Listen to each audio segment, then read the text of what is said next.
Hello again, everybody, and welcome back to the Nitro Corner. Glad that you could join us. Now we're on our way to Fantasyland. It's time for Fantasy Booker for this time, and it's Luke Harper versus Bruiser Brody. Now, how I would set that up is real simple. I'm quoting our good friend Mark James in his book, Houston Programs, 1982, 1983. Great read. Just go to Amazon.com, type in Mark James's name, get his books today. They are truly historical, to say the least. Now, how I would set this up, we go back to May 1982. Colonel Buck Robley was in a war with Bruiser Brody, the ultimate rebel in professional wrestling. The year earlier, Robley and his men injured Bruiser Brody's eye. Bruiser Brody is looking for revenge, and Colonel Buck Robley knows it. So what does he do? He decides he has a secret weapon. Excuse me. A weapon so devastating that he would take Bruiser Brody out. Now, originally, I won't say who it was originally. You'll have to read a book. But if I was Booker, that secret weapon would not be revealed until the actual Houston Wrestling television program on May 19th, 1982. And that man, Buck Robley, would be rubbing his cast. That it's not broke. It's just a loaded weapon. He's like, Brody, I am sick and tired of looking at you. You are a menace to society, but I have a secret weapon. I have a secret weapon. And this man will take you out, Brody, out of Texas for good. And his name is Luke Harper. That's how the promo would work out. And here comes Luke Harper, all 6'9" of him, with the same expression that he always has on television, but back then would really be killer and would really be over on the fans. It's like, oh, good Lord, where they get this guy at? Jeez. He's crazy. Right in the head, you know what I mean. Well, Brody would respond to that in a promo later in the show, say, Luke Harper, you will find out what Brody is all about. I don't care if it's a big man, small man, or you, Robley. I will take you out any way I can. The bigger they are, the harder they fall. Huss, huss.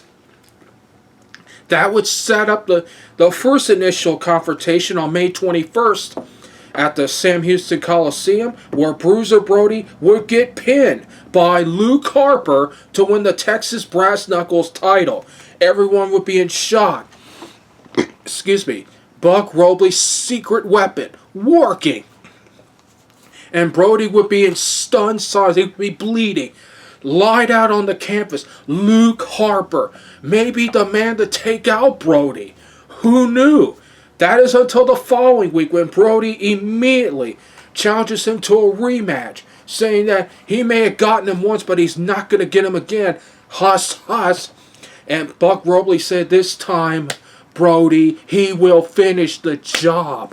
And in the second fight, May 28th of 1982, they would fight to a double disqualification where they both hit referee Danny McShane, knock him out of the ring, and they would brawl all over the Sam Houston Coliseum. That would be killer. It would be great for the programs.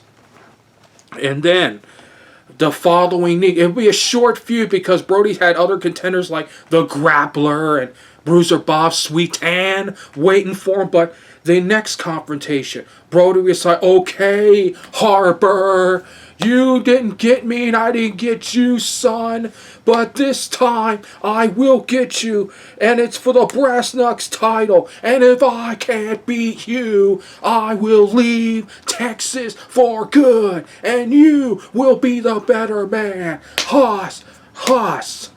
And that would be perfect to set up for Luke Harper. And Buck Robley says, now, Brody, I'm going to take care of the job that I started a year ago. You will be gone, and my monster, Luke Harper, will prevail. Harper wouldn't even speak. He don't need to speak. His gaze would intimidate you, let alone, it would just intimidate you, and that's all you need. Well, it will be a brutal matchup for the Brass Knuckles title. Loser League Texas match. Both men just brawling. It would be a bloody match, and in the end, Brody would use not one but two devastating knee drops on Luke Harper. 1, 2, 3. Bruiser Brody would end up beating Luke Harper and forcing Harper to leave Texas. That is how I would book Luke Harper versus Bruiser Brody from Houston Wrestling, May 1982. Now, on a side note, next month I will not have Fantasy Booker. I'll explain why later in the show. Right now it's time for our flashback segment covering the week of September 14th to September 26th.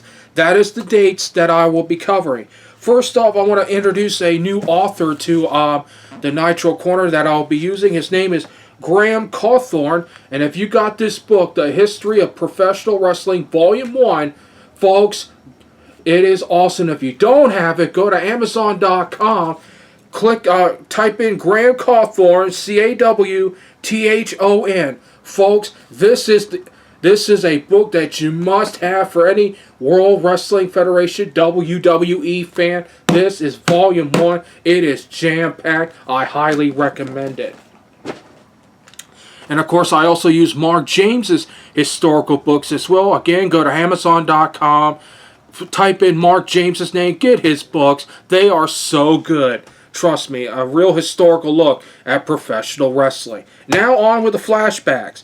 We'll start with the Worldwide Wrestling Federation on September 25th, 1970 in Harrisburg, Pennsylvania. Chief Jay Strongbow defeated Toru Tanaka in a strap match. Now, this is important because this was the first time that the Pennsylvania State Athletic Commission sanctioned a strap match. This is the very first strap match in Pennsylvania. An historical moment indeed in the state of Pennsylvania. Then, September 18, 1982, at the Spectrum, Andre the Giant, Chief Jay and Chief Jules Strongbow defeat Blackjack Mulligan, substituting for Mighty Joe Thunder and Mr. Fuji and Mr. Saito in a 2 out of 3 falls match. Unbelievable. What great action at the Spectrum. Always been a great wrestling city, Philadelphia, Pennsylvania. And then we jump ahead 3 years later to September 14th, 1985 at the Capitol Center, the Junkyard Dog winning a 21-man, $50,000 Battle Royal. Excuse me for a moment. Getting a little thirsty is all this excitement. Reliving the classics of professional wrestling. Moving on to the NWA. Back on September 15th, 1979, Jimmy Snuka defeated Nature Boy Ric Flair to retain his United States Heavyweight title at the Charlotte, North Carolina Coliseum in Charlotte, North Carolina.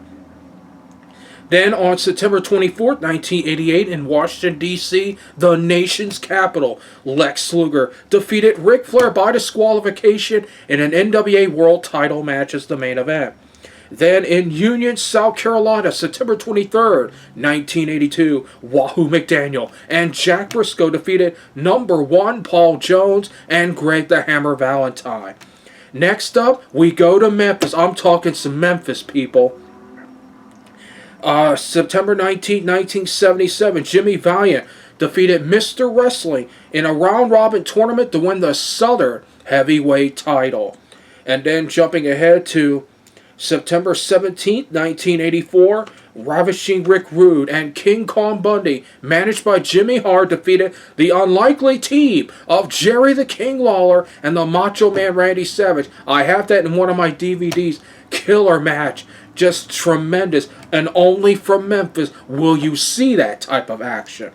And then, finally, we're going to go to Florida next. The Sunshine State.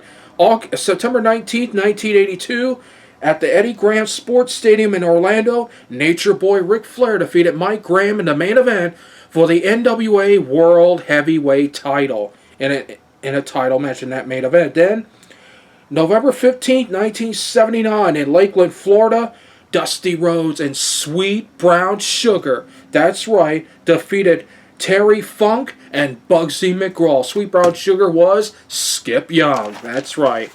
Remember back in those days, too, boy. And finally, we had Houston Wrestling in our fantasy booker.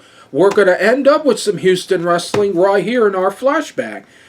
September 24th, 1982, Nick Bockwinkel defeated the Junkyard Dog to win the King of Wrestling crown that the fans gave the Junkyard Dog 3 months earlier in June of 1982. But don't worry, fans, it took almost a year to do it. But the Junkyard Dog on September 27th, 1983, defeated Nick Bockwinkel in a return match to win the King of Wrestling crown back. Those are some great memories, and that was Flashback for 9/14 to 9/27, for September 14th to September 27th in that time period. Well, that's it for this edition of the Nitro Corner. Next time we'll be here, we will have a very special PWI 500 episode of the Nitro Corner. I will analyze the top 5, the PWI 500, including the #1 wrestler in the PWI 500. Does that particular wrestler deserve to be #1? I'll take a look and see where 1CW wrestlers are at in this prestigious list, along with other organizations as well. I'll try to get that all in next time. It will be, and the Nitro Corner will return October 30th, 2015 with our PWI 500 special. There'll be no fantasy booker. There's going to be no flashback. It's just going to be a special episode of the Nitro Corner. No Newswire next. I will have the Newswire next time, but I will not have thumbs up, thumbs down. I will do just the Newswire, and then I will analyze the PWI 500, a special edition of the Nitro Corner, October 30th. Until then, I am Paul the Nitro Skywers. Thank you so very much for joining us. We'll see you October 30th for the PWI 500 special. So long, everybody.